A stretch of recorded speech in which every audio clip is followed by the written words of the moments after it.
Yeah, this is the Parenting Talk Show with Coach Ayolua. My name is Ayolua Adediji. I am the founder and the lead consultant at the Model Family Focus.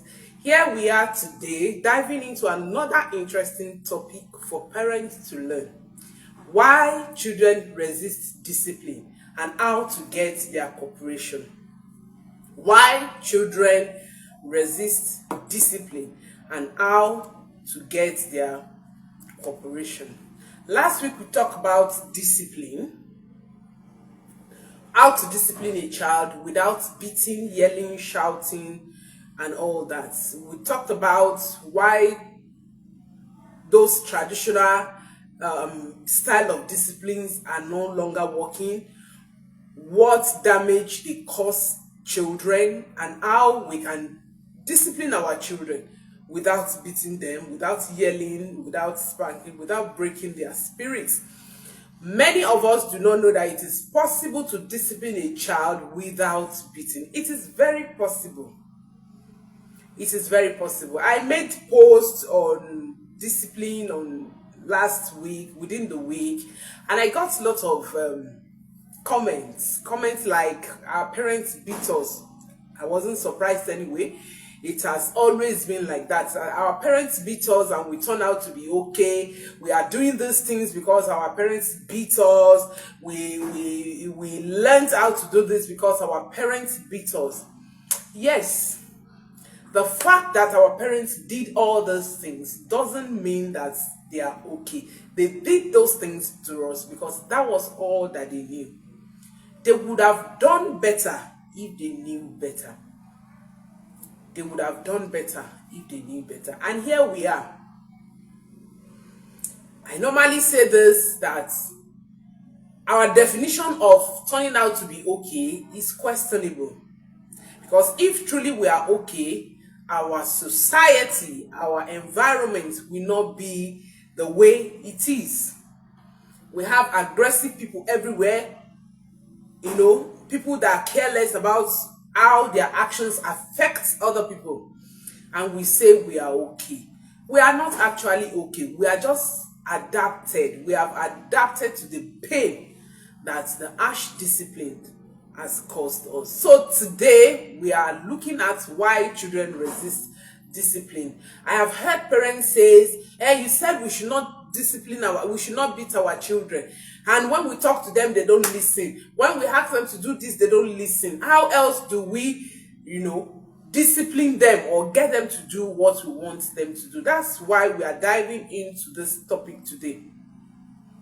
Why children resist discipline and how we can get them to cooperate with us. There's a skill to everything. Like I do say, parenting is not a journey of assumption. If you want to parent effectively, you need to parent from knowledge. You need to be equipped with tools and strategies that will empower you to do that which you need to do to your children. And at the Mother Family Focus, our tools, our strategies, our skills, they are designed for African families in mind. Sometimes when I talk about all these things, when I share our tools, when I talk about discipline, talk about raising independent thinking child, when I talk about parenting, I get feedback like, all these things that you are saying is not for Nigeria. I am a Nigerian. I am a Nigerian. So I know. I understand. So at the Mother Family Focus, our model, our tools, our strategies are designed for African children. And they are working. They are tested. They are trusted. They are working. So everything I'm going to be sharing with us, if you can take your time, be open-minded. Be open-minded. Move away from mental block. Be open-minded. Apply them. You will get the desired results. The results, thank you, my husband, for joining me. You will get the results that harsh discipline cannot give you. Yes. Discipline is not about forcing obedience. It's about teaching responsibilities. Discipline is not about forcing obedience. It's not about forcing your child. You must do this. You should do this. You have to do this. No, that is not discipline. Discipline is not about forcing obedience. It is about teaching responsibility. Teaching responsibility. Teaching responsibility. Discipline, is not the boss, it's not the bag, it's not the shouting. No. It's about teaching. Teaching. Like I was narrating what happened in church on Sunday, last week here, when someone asks that, what should be our state of mind when we want to beat our children? And I responded, I said, we will be in the right state of mind when we understand what discipline means. If you understand that discipline is teaching, that you are teaching your child responsibility, then you have the right state of mind. Then you will not act in anger. Then you will understand that discipline is not impulsive. That discipline is not emergency. Discipline is not what you do when a child misbehaves. It is what you do, the structure, the process, the tools that you put in place even before a child misbehaves. That is discipline. So discipline is not about forcing obedience, not at all. It's about teaching responsibility. So when children resist discipline, they are not being difficult. A lot of you think that when children are resisting your discipline, your so-called discipline, whatever way you discipline your child, that they are proving difficult. No, they are not proving difficult. They are not being difficult. They are just telling you that they need to be heard, understood, and guided differently. They need to, that is their expression, that is their way of expressing that, no, you need to guide me differently. This approach is not working. You need to do it differently. But because we are the parents, we think that anything we do goes. You can do anything, you can do anyhow, your children has no say, you know more than your children. Fine. It's true, you are the parents. You probably know more than your children. But your children also have their personality. That is why the first thing we do to parents when they come to us at the Model Family Focus is to get them to run our parenting diagnosis assessment. That's the first thing. They run the parenting diagnosis assessment. And what this assessment does is that it reveals who they are, who their children are, their children's personality, what their children are capable of doing, how their own personality as parents can influence their children. Your children come, they have their own personality. And sometimes it could be totally different from your own personality. So if you fail to find out who your child is, you are likely not to be able to discipline your child in a way that will bring results. And that is what is happening. There's something we call, at the Model Family Focus, we classify different personalities into 4. Intimidating, Oma. They are the ones that they have strong will, they want to, they are goal-oriented, they are bent on achieving their goal.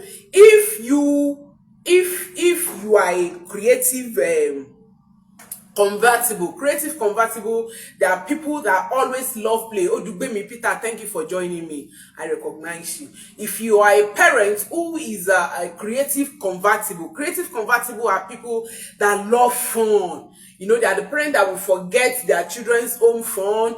They will forget important appointments. If you are that parent who is a creative convertible and you have an intimidating Oma as a child, there will be clash. You will clash because your personalities are totally different and you are not even aware.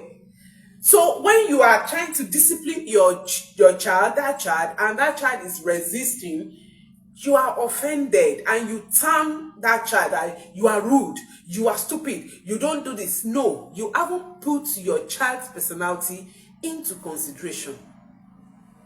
And it's funny that even some of us as parents, we don't even know who we are. We don't know our personalities. We don't know our personalities. So it is important to know who you are, who your child is, so that you can discipline your child effectively. So every parent face discipline resistance. It's a normalized thing. It's normal.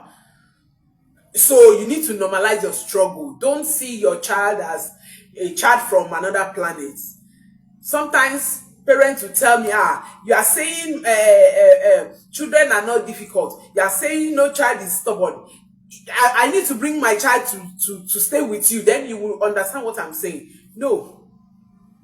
Every parent face that struggle, that discipline resistance. So it is not only you. Even I, as a parenting coach, with all the things that I know about parenting, sometimes my children still resist discipline.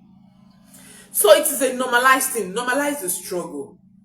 You just need to find a way to work it out. Children don't resist discipline because they want to be difficult. They resist when they feel controlled, unheard, and disconnected. No. Children don't resist discipline because they want to be difficult. They are not proving that they are difficult. Of course, they are not. They are not difficult.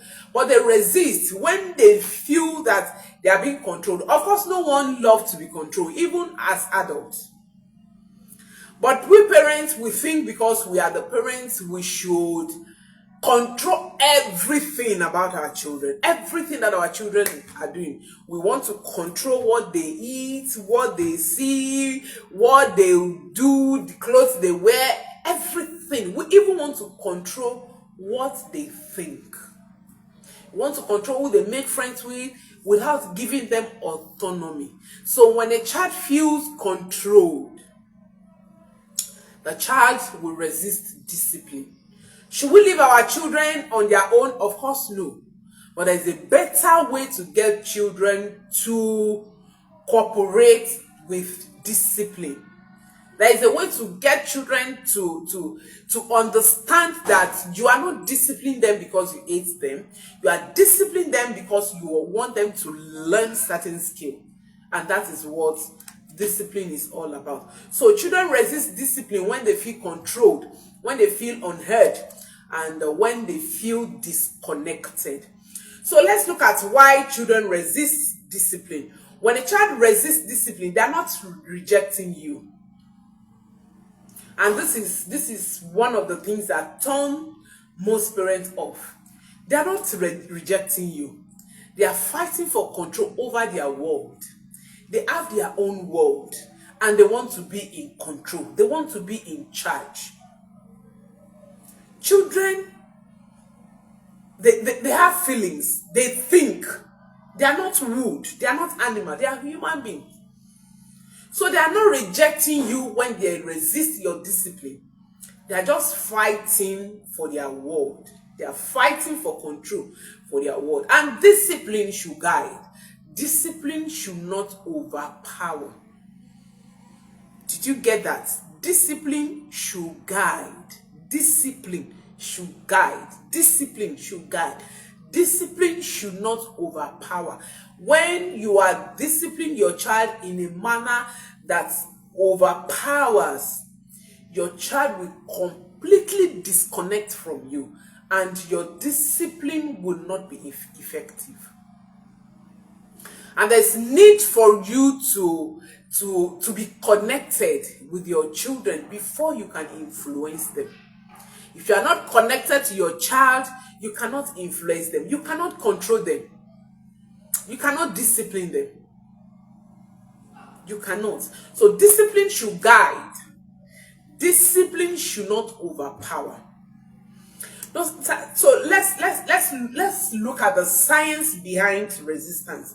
Science behind children resisting discipline. The first thing is that children are wired for autonomy. They feel, the more they feel forced, the more they push back. They are wired for autonomy. They want to take decisions. They want to take control of their world. So the more they feel control, the more they are feeling that you are controlling them. Don't do this, don't do that, stop this, why did you do this? The more they feel control, the more they push back. The more they feel control, the more they push back. And they will resist your discipline. Your discipline will not be effective. Your discipline will not work. And you will not be able to instill the skills, the values that you want to instill in your children. The second thing is that the brain fight or flight response.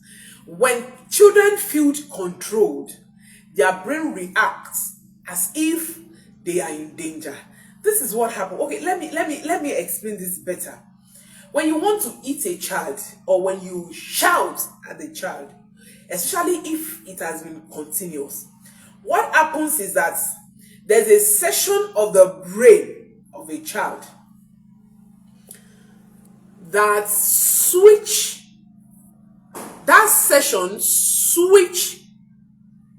into fight or flight mode. And what happens is that the child will see you as danger, as threat. Adebayo Omoba, thank you for joining me. It's been a long while. Thank you, you're welcome. So that part of brain we switch, and that is the learning part of brain. That's the part of the brain that empowers children to learn.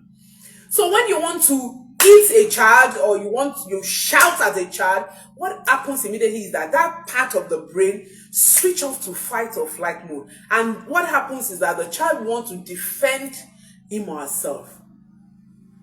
So all the things you are saying, as you are beating the child, I've told you to stop doing this, don't do this again. The child is not even learning. What the child is doing is the child is surviving, trying to protect him or herself from danger. And that is why you beat a child for one thing over and over again, and the child is not stopping, because the child is not learning.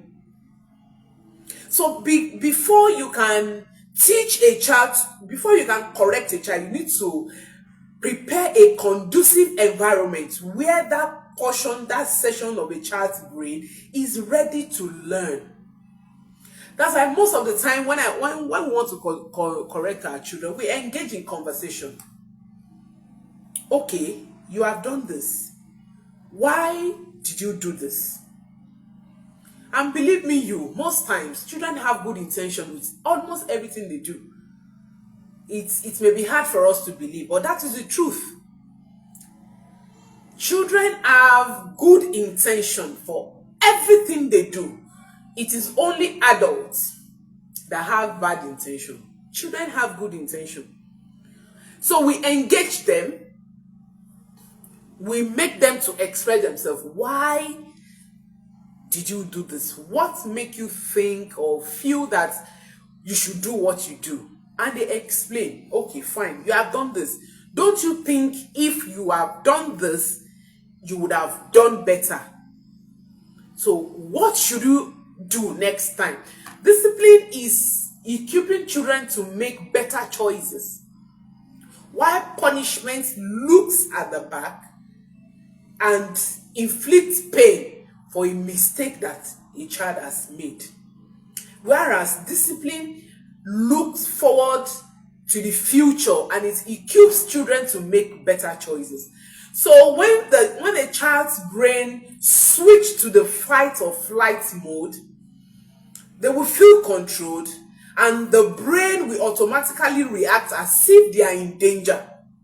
So they won't learn. They're not going to learn anything. We are talking about the science behind resistance. So the third thing is that if discipline feels like an attack, they react with defiance, avoidance, or emotional shutdown. If you are disciplining your child and your discipline is like attack, you are very stupid for doing what you have done. That's not a nice thing to say. That's not. You behave like an animal. That's not a nice thing to say to a child. to someone, not even a child, to anyone, even adults. That's not a nice thing to say. So when a child feels attacked, they react with defiance. Of course, there will be disconnection.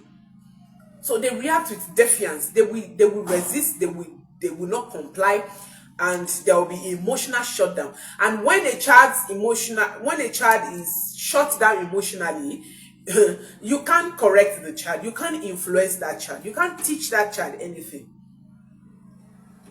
All right. So what are the common reasons for resistance? Why do children, the reasons behind resistance? The first one is lack of connection. Lack of connection. I said this last week.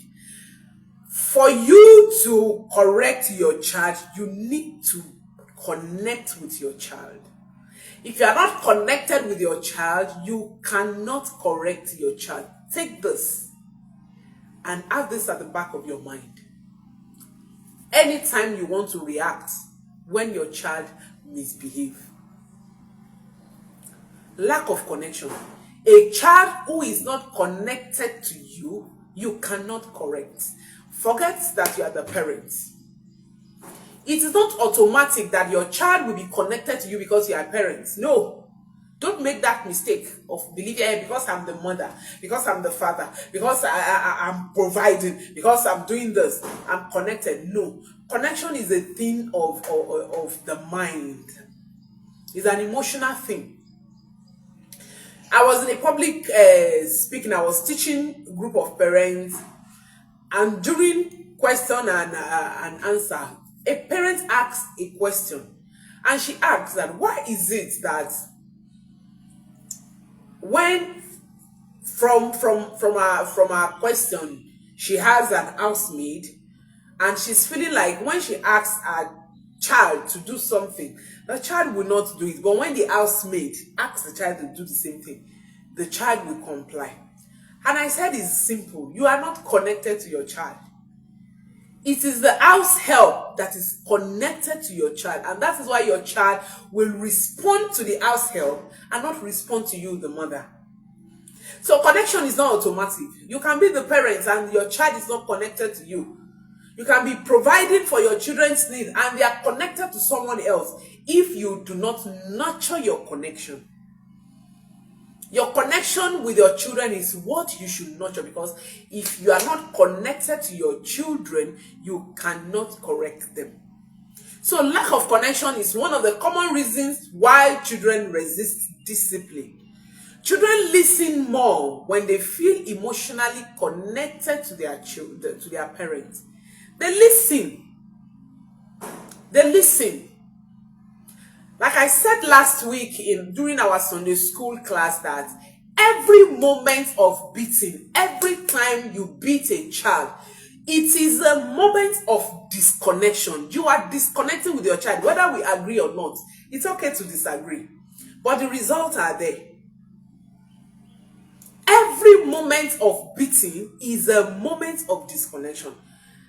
As human beings, sometimes we can, make mistakes. Hola, Emmanuel, Latayo, thank you so much for joining me. You're welcome, I recognize you. We can make mistakes, even as parenting coach, as a parenting expert. Sometimes I make mistakes, I make errors, I do things to my children, and immediately, I repair our connection. Oh, I'm sorry, I overreacted. I shouldn't have done it that way. I shouldn't have treated you that way. So that our connection will be intact. If you are not connected to your child, you cannot correct them. When you are connected with your child will listen more to you. You will influence them. So the common reason is lack of connection. If your child is resisting discipline, it means that your child is not connected to you. Although you are living in the same house, you are the parents, you are providing for your children's need, but emotionally, your child is disconnected from you.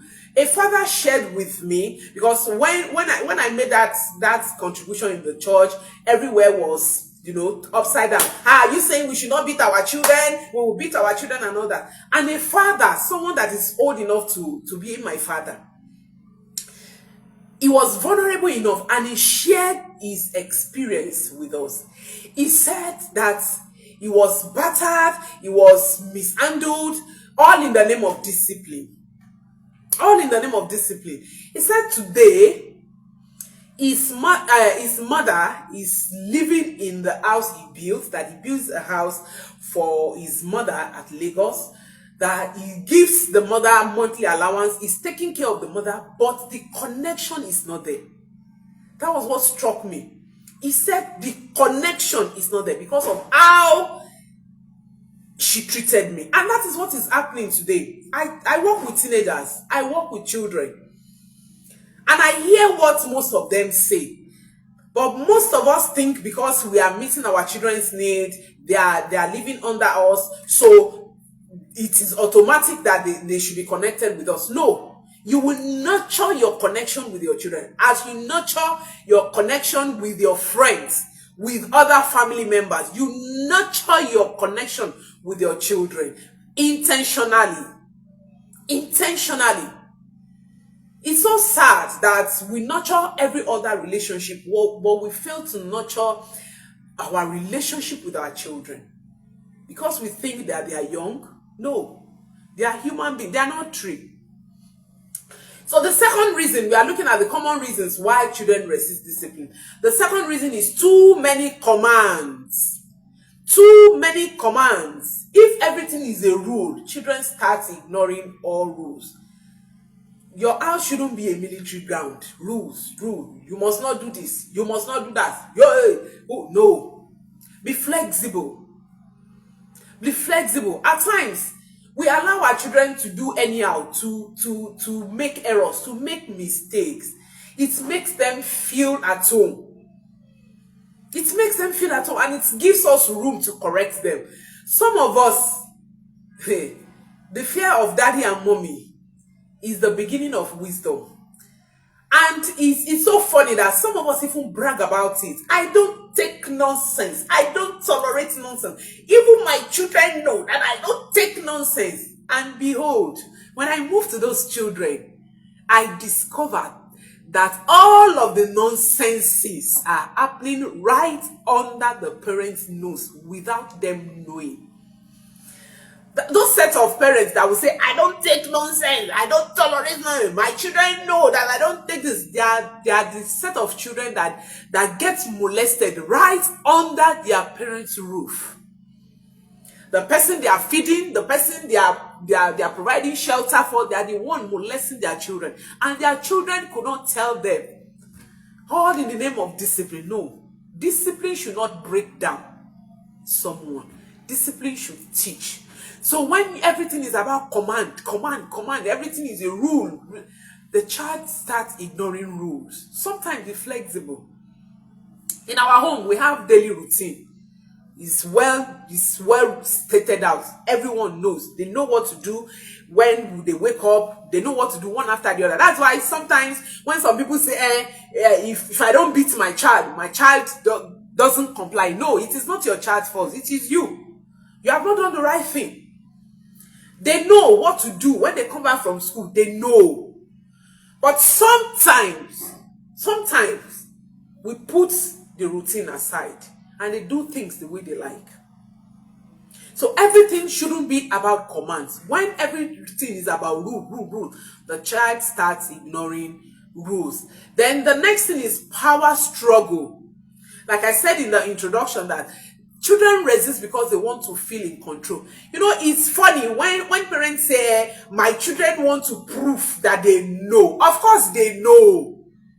They know. They are mixing with people outside. They have friends in their class, friends with different, upbringing.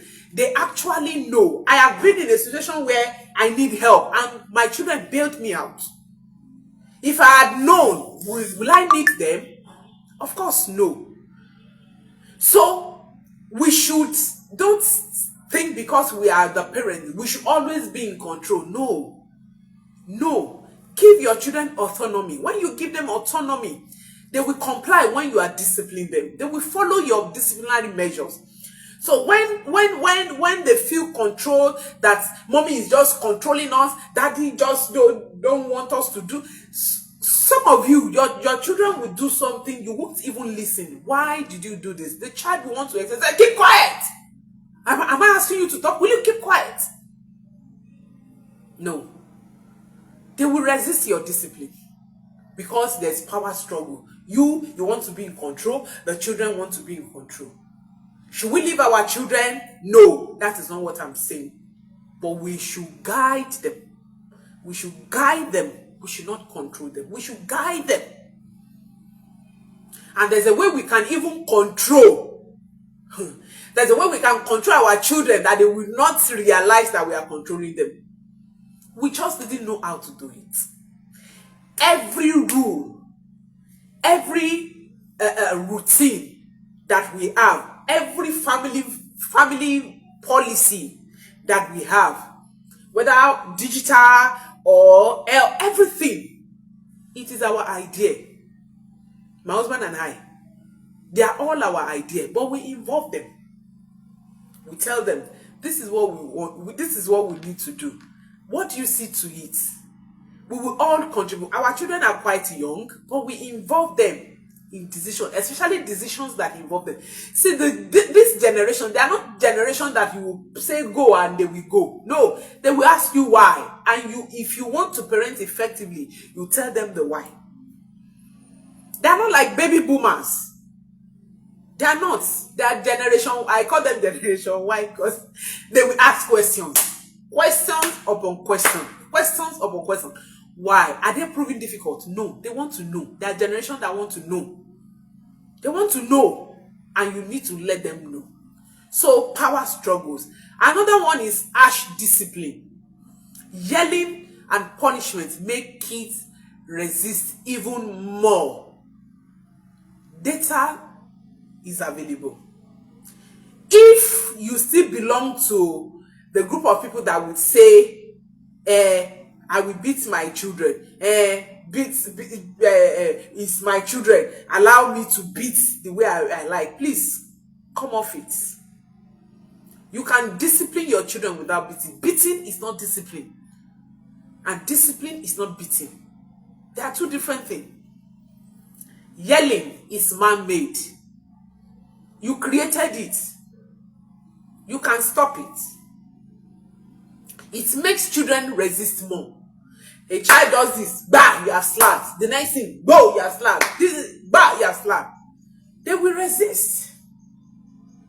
They will. There are ways you discipline a child.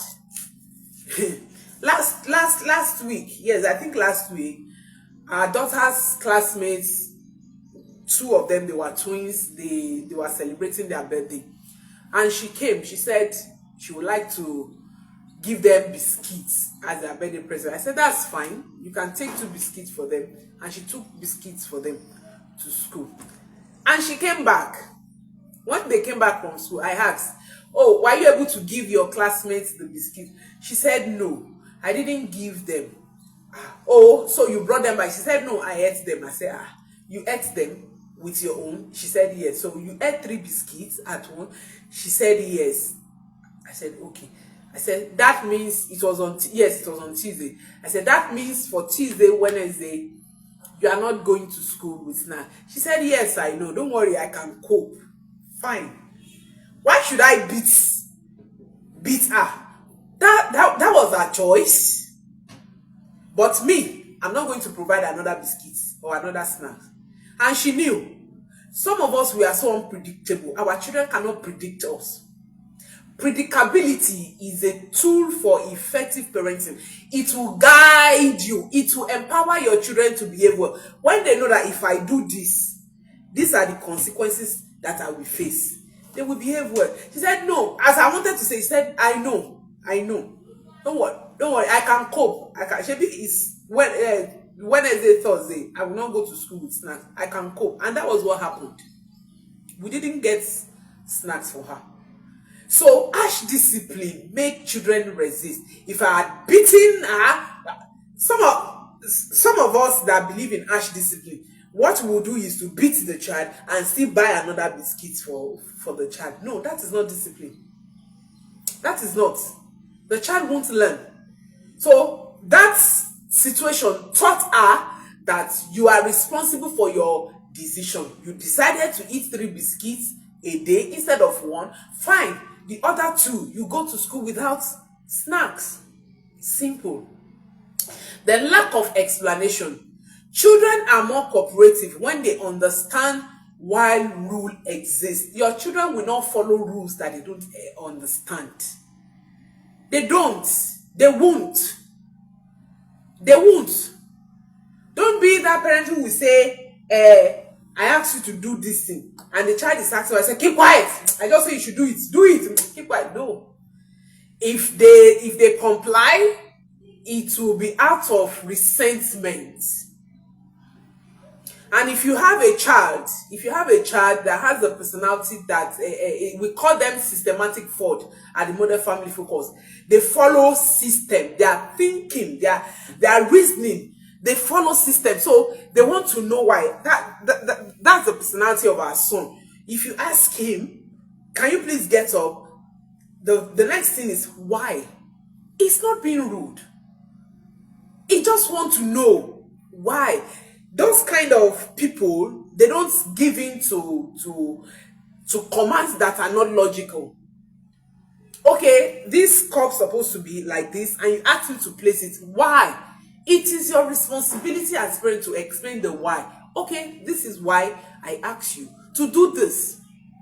So when you are not able to explain your rules, your discipline to your children, they are likely not to cooperate. They will not cooperate.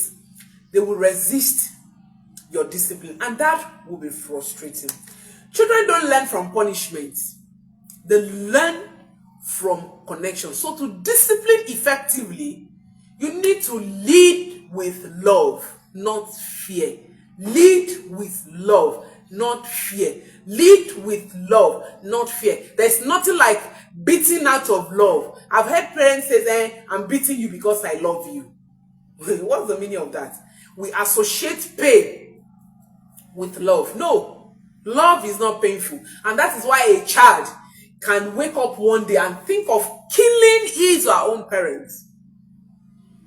Because we have taught the child that you can actually love someone and intentionally inflict pain on the person.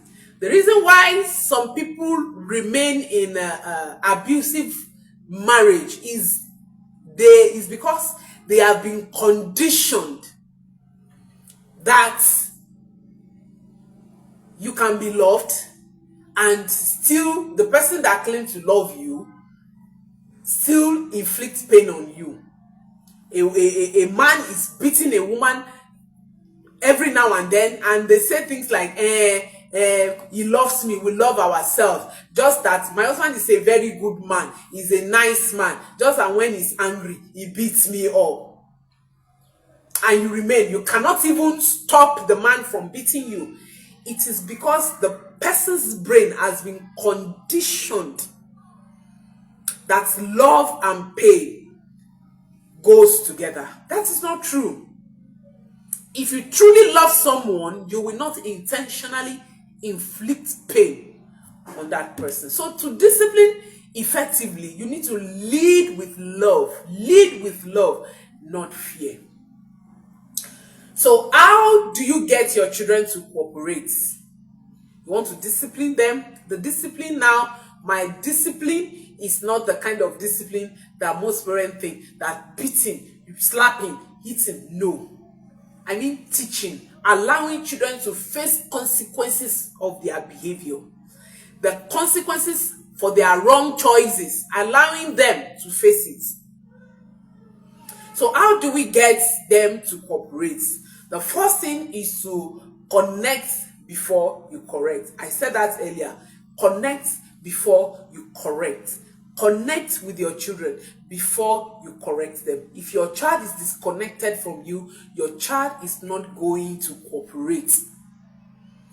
Is it that your child obeys out of fear, or your child do not obey at all. So connect before you connect before you correct your child. Your child does something wrong. The first thing is to ensure that you connect. Oh, okay, you have done this. What happens? I like to know. Why did you do this? Let your child explain to you. Okay, what lesson have you learned? Don't you think if you have done it this way, this wouldn't have led to this? Okay, now that you have done this is the consequences. You have to face it. You face it. That is discipline. Discipline is not an emergency. Discipline is not what you do when your child misbehaves. It is what you do even before your child misbehaves. So you need to connect before you correct with your child. Offer choices instead of commands. You know, I said one of the reasons why children resist this discipline is too many commands. Offer choices. Choices. Okay, you want your child to do something and your child wants to do another thing. Offer choices. Okay, would you prefer to do this before you do this? It makes your children feel like, oh, I'm part of this, and they will comply, they will cooperate. Offer choices. Don't always give command, don't always give rule. Sometimes allow them to take decision. I think last episode, last week Sunday, I shared here our daughter is 7 years going on 8 years. Currently she's managing her wardrobe. She washes her clothes by herself, her undies, everything by herself. I only wash big clothes that is big for her to manage. And when she started, we were struggling and go and wash your dress and do this and do that. And I called her, come, how can we work this out? You need to learn to manage your wardrobe without anybody telling you. How can we do this? And she came up with a timetable. Monday, Wednesday, and Friday. She said, okay, every Monday, every Wednesday, every Friday, I'll be washing my clothes. Those are weekdays. And that is what she has been doing. Even when she comes out from school, as soon as she comes back, the first thing she will do is to go and write her to-do list, what she needs to do for that day, what she needs to achieve. And she will put it, after prayer, I will eat. After eating, my own fun. After home fun, I will wash. After washing, I will play. I will prepare for tomorrow. Not beating. We didn't beat her to get to that level. We taught her and we put systems in place. And now, even without anybody telling her, she will say, oh, I need to wash. Today is Wednesday. I need to wash my clothes. And she's doing that. At the point I told her, I said, I will copy your timetable. It's like, it's working. Let me copy. And sometimes I copy, some weeks I copy her. So let them be in charge. Give them room to make decisions for themselves, especially on harmless issues. Let them take decisions. Raise independent thinking child, children that can think on their own. The reason why some parents, even when they are married, they can't even take decisions. They will call their parents. My husband said this. What should I do? Or mommy, my wife is doing this, or my wife is saying this. What should I do? It's because that person was raised with command, too many commands. The person cannot think. When you apply commands with your children on every cases, they won't be able to think. You kill their thinking skills. You think their thinking skills, their creativity, you will shrink their creativity skills. Give choices. Let them think. Let them take charge of certain situations. Age appropriate. Age appropriate. Let them make age appropriate decisions. Okay, what are we going to eat today? What should we do? What do you think you should do now? It will help them to, cooperate with discipline. Use when and then statements. I think I said this earlier. Use when and then statement. Okay, we are going out now. Go and put on your shoe. No, I want to drink water. Okay, would you prefer to do this? No, I want to do this. Okay, when you finish doing this, then you come and do this. Especially when you have a toddler. We have a 3-year-old child, a 2-year-old child going on 3, and most of the time that is what I do. You finish playing with your toys, go and pack your toys. I'm hungry. Okay, I understand that you are hungry, but when you finish packing your toys, then come and have your meal. It's a very good way to get children to cooperate with you when you want to discipline them. Keep your cool. Your calm is more powerful than words. See, when you are shouting, that you're shouting, they are not hearing you. Well, they are hearing, but they are not learning because they are not deaf. Hey, I've told you not to do this. Hey, why are you doing this? They are hearing, but they are not learning. They are not. And that's why parents say, I have shouted. They are not listening to me. They are not hearing me. They want to kill me. No, the problem is not about the child. The problem is about you, the parents. See, the more calmer you are, the more control you have. And the more control you have, the more influence you have. Do you understand that? The more calmer you are, the more control you have. And the more control you have, the more influence you are. If you are calm, what it means is that you are in control. And if you are in control, without your child knowing, your child will not even know that you are in control. They won't know. If you are in control, you will influence them. During last week, we were reviewing our family digital master plan. And part of our family digital master plan is that no child will own device until they are age 18. Until age 18. And our daughter says, age 18, I'm just 7 now. So you mean I'm not going to have phone or laptop or this until age 18? I think 18 is too much. Daddy, let's make it 16. And we said, well, that is fine. 16 is okay. But you know, by that 16, you might not have learned all the skills that you need to handle devices effectively. Do you agree with us? He said yes. Should we make it 18 years? She said yes. Who was in control? Who? Of course, we. We were in control. But she didn't know because she was there. Because she had input. See, there are skills, there are strategies to do all these things. It's not by noise. It's not by power. It's not by power.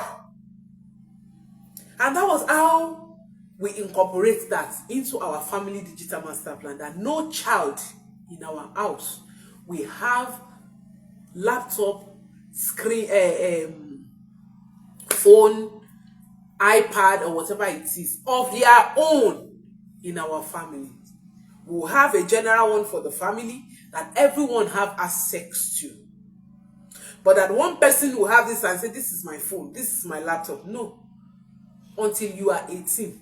And when you are 18 years old, you still need to come up with plan, with what you want to be doing, with the gadgets, with the device, on social media. What you want to do, you need to come up with a plan. It's not that you now pick a phone and snap, eating things, sleeping things. No. You come up with a plan. What do you want to be doing? We are not raising consumers. We are raising creators. Children that we create. And they all accepted. Even when we are, you know, when we are agreeing on consequences, that's how we do that. When you do this, This is the consequences you face. Sometimes they say, that is too harsh now. Why will you say if we do this, this is what we do? And we explain to them, okay, this is why, this is why, this is why. You have to do it. This, if you make this choice, you have to face the consequences of the choices you make. That is life. So keep calm, keep your cool. When you keep your cool, you will get your children to comply with your discipline, with whatever thing you want to do with them. They will comply because they will feel involved. They will feel connected. They will feel that they are also in charge. They will feel they you know, you are putting them into consideration. All right, let's move on. What are the techniques to discipline without constant battles? One of the things that most parents struggle with is how to discipline. I also struggled with it when I started, and in my coaching, journey as a parenting coach, I have seen parents struggling. And currently I'm writing a book, Discipline Without Damage. Please, when the book is ready, you need to get it and read. It will change how you see discipline. It will change how you perceive what discipline is, what raising children means. It's going to change your perception about parenting. In that book, I share how you can discipline your child without damaging them. A lot of times, when we discipline our children, we end up damaging them. Does that mean that discipline should make our children happy always? No. Of course, no. But there are discipline that leave wounds on our children. Emotional wounds. And because they are not physical wounds, we don't even know. And the way we discipline our children, the way we raise our children, we determine who they become, who they relate, what they do in life, and how they end up their life. So we need to be careful with how we discipline our children. So what are the techniques for discipline without constant battle? If discipline has been battle, your house has been battlefield because of discipline, I want to share these techniques that you can use to stop that. The ask and don't tell technique. Ask them. Ask. Part of our family digital master plan is how to manage devices. Every member of our family have their own responsibility regarding devices, television, laptop, and all that. And at a point, we were discussing with the children, with my husband, all of us, that when a device is carelessly damaged, what should we do? And our son said, anybody that damages a device carelessly will not get birthday cake, will not get Christmas clothes and all that. Another person said, no, that's too harsh. We can get birthday cake and we will not get birthday present and all that. We asked them and we all agreed. And what we agreed on was that anyone that destroys any device, either television or phone or laptop, carelessly, that means for that year, if your money, they have savings, they have money they are saving. If we have to repair the device, you will repair it with your savings, with the money you are saving. If the damage is so bad that your savings cannot repair it, and we, the parents, have to repair it, we will repair it, but you will pay us. You will pay. Your birthday cake for that year, you are not going to get the money. You will use it to pay us for the repair. Your Christmas clothes, your New Year clothes, you will pay us with that money. And you know what? When they are playing with devices, you say one person will be telling the other, please, I don't want to pay with my savings, so please don't destroy anything there, please don't. We don't have to shout. They know, except the little ones. So ask. Use the ask and don't tell techniques to discipline them. And this is more effective when you do it earlier. We have something in our families that we call withdrawal charts. We documented the consequences for every bad behavior.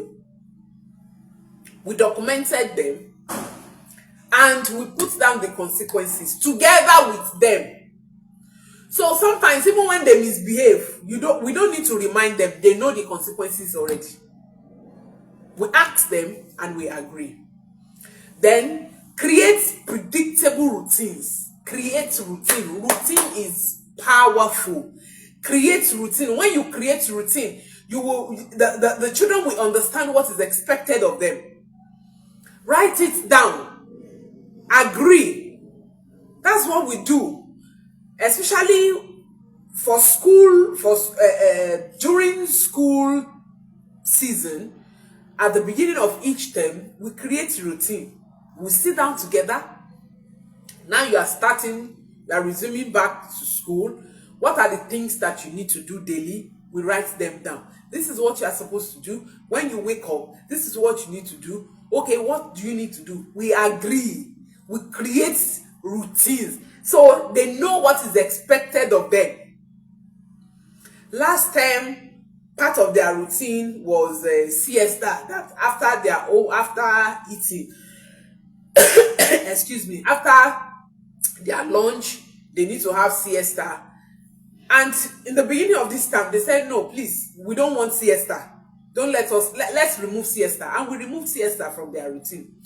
So when you create predictable routines, the children will understand your expectations. They know what is expected of them, what they need to do. And when they understand, they are likely not to misbehave. When they misbehave, they are likely to comply with the discipline because they are in the know. They know already. You have created predictable routines. Validate feelings before enforcing rules.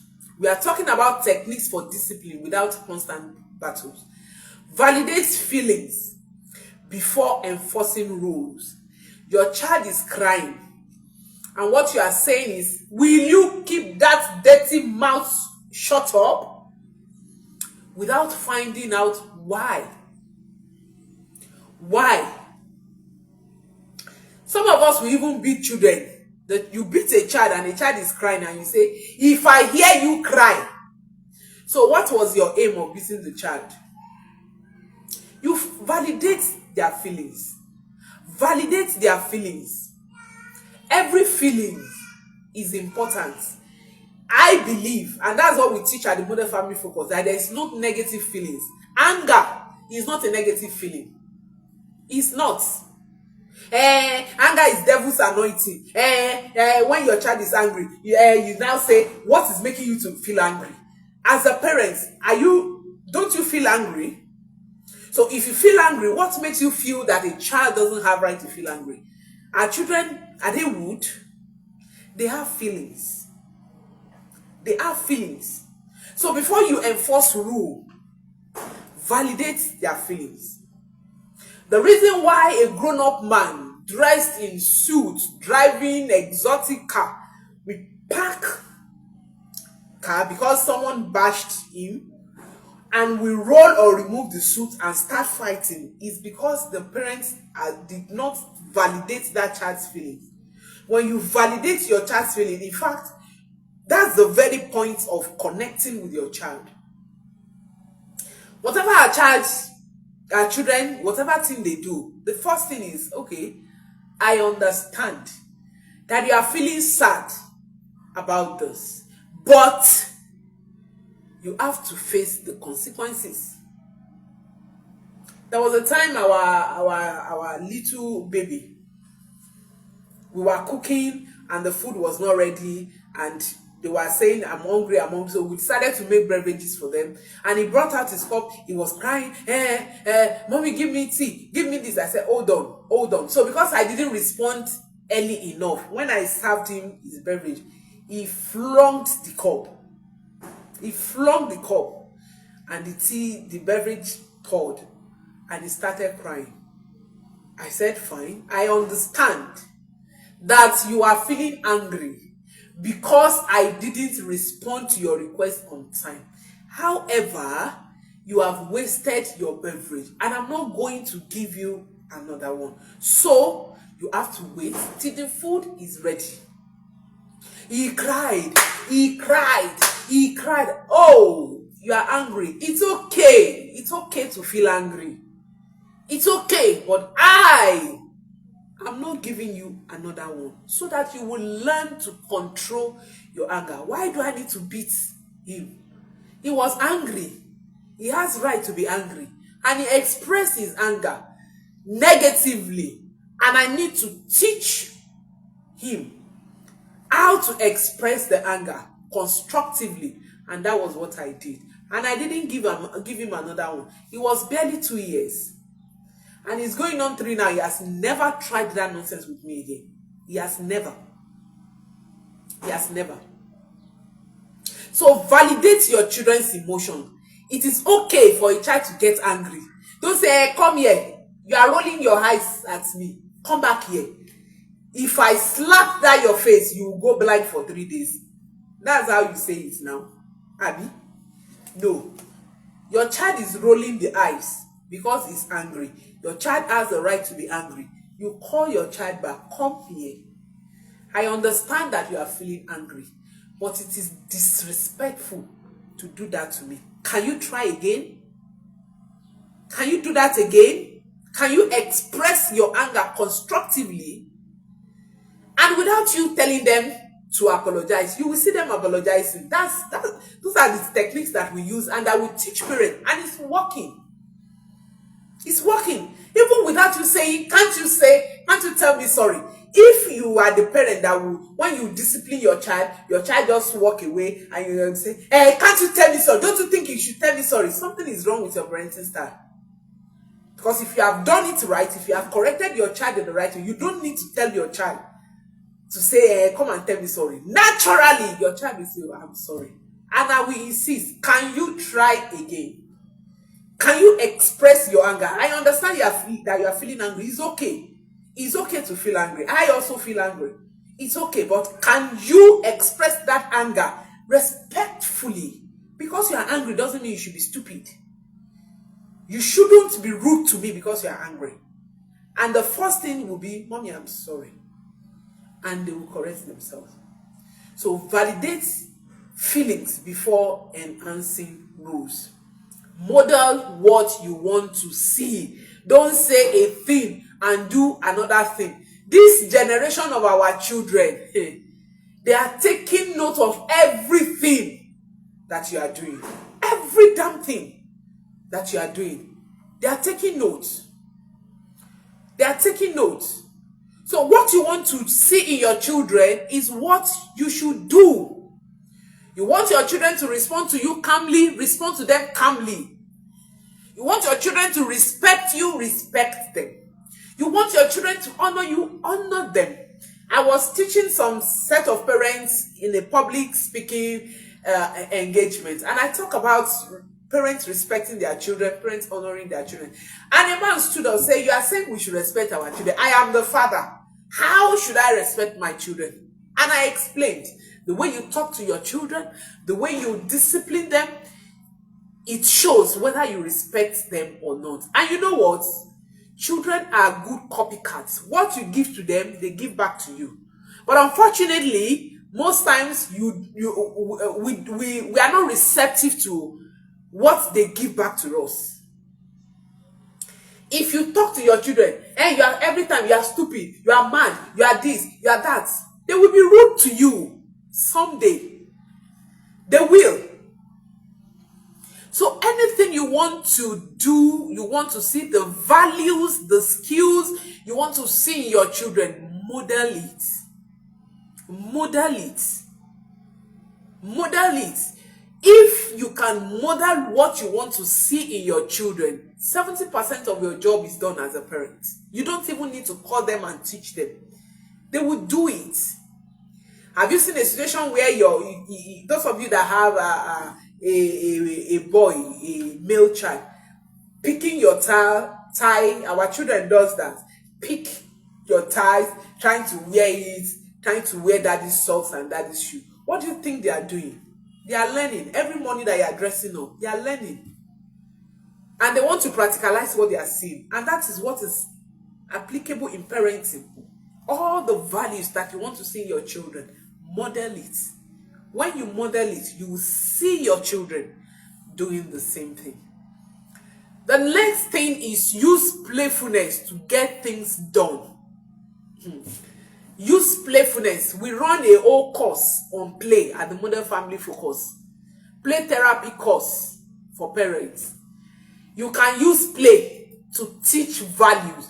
You can use play for a child who is telling lies and your child will stop telling lies. You can use play to get your child to do things.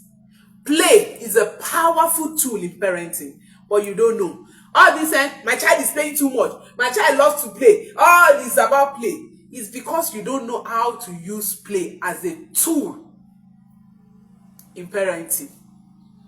Very soon we will launch our play therapy course. You might need to take the course. It will help you. Storytelling, games, board games, sensory games, symbolic games, they are tools that you can learn. Do you know some of you cannot follow rules because you are not taught how to play? When you get into our play therapy course, you will learn more about that. Play is a powerful tool to get children to do things. I shared on my Facebook page, sometimes not quite long, when I was walking our children to school. And I was telling them stories. Storytelling is part of play. And I was telling them story. Every time when we are taking them to school, we have a curriculum that we teach them. So most times when we are going to school, when we are walking them to school, we are talking, we pick a topic that we discuss. So as we were going that day, I was sharing with them. I told them, I said, when I was young, I used to steal money from my mommy's purse. Before I finished that, our daughter said, Mommy, we used to steal money from your purse too. Do you think if I have called them and asked them, have you stole from my purse before? Do you think they will come out confidently and tell me? They will not. So I use play to hack their minds. I was like, and this has happened not this year, a long time that we may not even know. And they confessed. So you can use play. You are a parent, you need to learn how to play with your children. Because play is a powerful tool to get children to do things. Your children scattered the house instead of fighting. Hey, go and do this one. Okay, let's do a race. Let's see who will first finish picking this. And pick, everyone pick. Before you know it, they are finished arranging the house. So play is an important tool in parenting. Effective discipline is not about control, it's about influence. And influence is built on trust, not fear. Influence is built on trust, not fear. These are my final thoughts. A child who feels safe, loved, and respected will be more willing to follow your guidance. I take that again. A child who feels safe, loved, and respected will be more willing to follow your guidance. A child who feels safe, loved, and respected will be more willing to follow your guidance. Discipline doesn't have to be a daily battle. It can be a tool for growth, teaching, and strengthening your bond with your children. Discipline should not be a battle. Your house shouldn't be a battlefield, because it is not. Your house is not a battlefield. It is a training ground. Your house is a training ground. If your house looks like a battlefield, then something is wrong with you, sir. Something is wrong with you, ma. The goal of discipline is not to break a child's will, but to guide it. When we replace control with connection, we turn battles into opportunities for learning and growth. My name is Ayolua Adedeji. I am the founder and the lead consultant at the Model Family Focus. And this is the Parenting Talk Show with Coach Ayolua. Every Sunday by 2 p.m., we are here on Facebook Live talking about parenting. See, parenting is a learned skill. Don't repeat what your parents did for you. No. Parenting has gone past that. Parenting should be intentional and not repetitions of your parents' method. If you are listening to me or you are watching this video maybe later, and your parenting style looks like your parents' parenting style, I can tell you that you are parenting in error.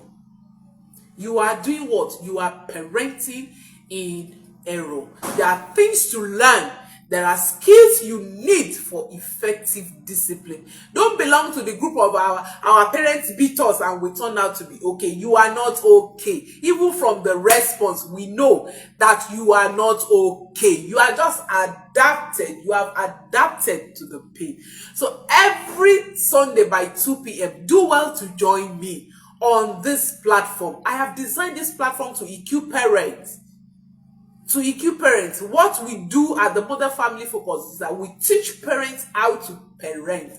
We equip parents with tools and strategies they need to raise well-rounded children without compromising discipline. Without compromising discipline.